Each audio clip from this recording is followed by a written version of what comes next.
అందరికీ నమస్కారం. ఇప్పుడు మీరు చూస్తున్నది 9th క్లాస్ టెక్స్ట్ బుక్లో 6th యూనిట్ సంబంధించింది. పేజ్ నెంబర్ 76లో ప్యాసివ్ వాయిస్ గురించి ఇచ్చాడు. సో దీనికి సంబంధించినది ఒక ప్రీవియస్ బిట్గా ఉంది.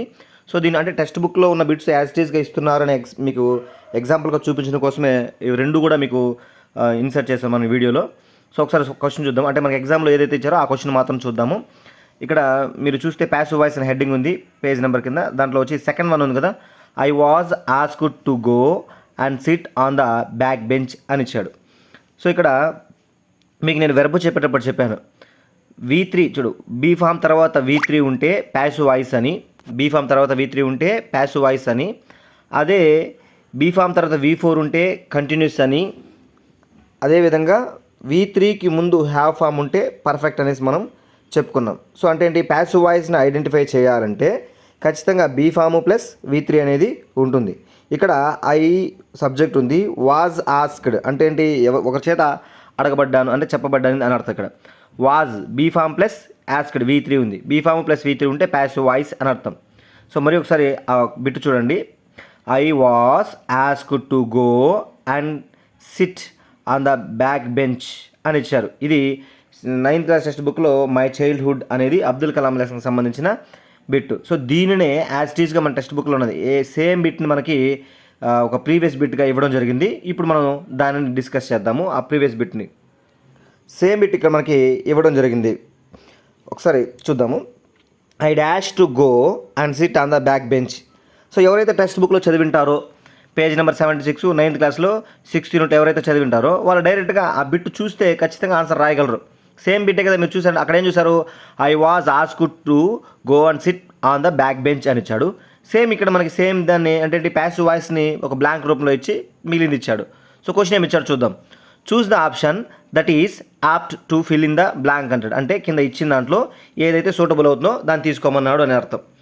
సో మనకి అక్కడ సేమ్ మీరు టెక్స్ట్ బుక్లో చూసింటే కళ్ళు మూసుకొని మీరు ఆన్సర్ రాయింటారు, అవునా కదా, ఐడెంటిఫై చేయగలుగుతారు. సో ఇప్పుడు ఒకసారి ఆప్షన్స్ కూడా చూద్దాం. చూడు, మనకి ఆల్రెడీ మనం చూసాం దాన్ని, ఏముంది, was asked, I was asked to go and SIT on the back bench కదా. సో అక్కడ వాజ్ ఆస్క్డ్ ఎక్కడ ఉంటే అదే ఆప్షన్ అవుతుంది. ఎక్కడ ఉంది, 4th వన్ అనేది ఉంది, వాజ్ ఆస్క్డ్ అనేది. సో ఎలా అవుతుందంటే passive voice be form plus V3 ఉంది. ఎందుకంటే అక్కడ సబ్జెక్ట్ వచ్చి ఇక్కడ ఐ అనేది డూయర్ ఆఫ్ ది యాక్షన్ కాదు, receiver of the action. Doer of the action అంటే యాక్టివ్ వాయిస్ అయి ఉంటుంది. అక్కడ రిసీవర్ ఆఫ్ యాక్షన్ వచ్చి సబ్జెక్ట్ ప్లేస్లో ఉంది కాబట్టి అది ప్యాసివ్ వాయిస్గా మనం కన్సిడర్ చేస్తాం. సరే, ఆప్షన్స్ కూడా ఎందుకు కాదో, మిగిలిన ఆప్షన్స్ కూడా ఎందుకు కాదో చూద్దాం. హ్యావ్ ఆస్క్డ్ బై ఉందమ్మా, ఆల్రెడీ బై తర్వాత 2 వస్తుందా. హ్యావ్ ఆస్క్డ్ బై అంటే ఐ హ్యావ్ ఆస్క్డ్ అంటే నేను అడగలేదు, ఏంటి వేరే అంటే మాస్టర్ అడిగారు నన్ను వెనక్కి వెళ్ళి కూర్చోమని. ఆ లెసన్లో మీరు చదివి ఉంటే తెలిసి ఉంటుంది. కాబట్టి నేను అడగలేదు, ఇక్కడ వాళ్ళు అడగబడ్డాను కాబట్టి హ్యావ్ ఆస్క్డ్ రాదు, బీ ఫామ్ ప్లస్ V3 రావాలి.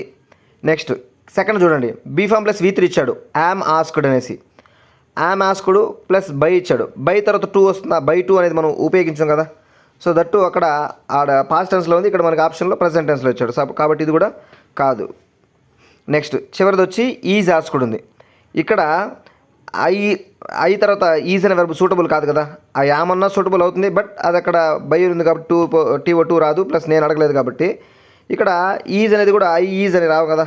సో కాబట్టి సింపుల్ లాజిక్, ఐ తర్వాత ఈజ్ రాదు కాబట్టి is plus be form plus V3 ఉంది, అయినప్పటికీ కూడా అది కాదు. సో చివరిగా was, I was asked. So ఇది చాలా ఈజీ బిట్. ఎవరికంటే అసలు మనం ఏ ఆప్షన్ చూడకుండా డైరెక్ట్ రావచ్చు. ఎందుకు, టెక్స్ట్ బుక్లో ఆల్రెడీ దీన్ని మనం అక్కడ ప్రాక్టీస్ చేసాం. సో ఎక్కడో చేసామంటే 9th క్లాస్ టెక్స్ట్ బుక్లో పేజ్ నెంబర్ 76 6th యూనిట్లో చేసాం, మై చైల్డ్హుడ్ అనే లెసన్లో చేసాం. సో ఈ విధంగా కానీ మీరు టెక్స్ట్ బుక్లు ప్రిపేర్ అయితే, నేను ఎందుకు ఎక్కడికి వెళ్ళినా ఏ ఇన్స్టిట్యూట్కి వెళ్ళినా మన వీడియోస్లో కూడా చెప్పేది, టెక్స్ట్ బుక్లు ఫాలో అవ్వండి, ప్రీవియస్ బిట్స్ ప్రాక్టీస్ చేయండి. ఇవి రెండే చాలు, మంచి మార్క్స్తో మీరు క్వాలిఫై అయిపోతారు టెట్ కానీ, లేదా డిఎస్సిలో మంచి స్కోరింగ్ అనేది చేయడం జరుగుతుంది. సో దానికి ఎగ్జాంపుల్గా చెప్పడానికే మీకు ముందు టెక్స్ట్ బుక్ బిట్ని మీకు చూపించి తర్వాత మనకి ఎక్స్ప్లెయిన్ ప్రీవియస్ బిట్ని పెట్టి రెండు మ్యాచ్ చేసి ఈ వీడియో చేయడం జరిగింది. సో ఇప్పటికైనా మీరు టెక్స్ట్ బుక్స్కి ప్రీవియస్ పేపర్స్కి మాత్రమే ప్రిఫరెన్స్ ఇవ్వండి. దాని ద్వారానే మీరు ముందుకెళ్ళండి, ఖచ్చితంగా మంచి రిజల్ట్ అనేది మీకు వస్తుంది.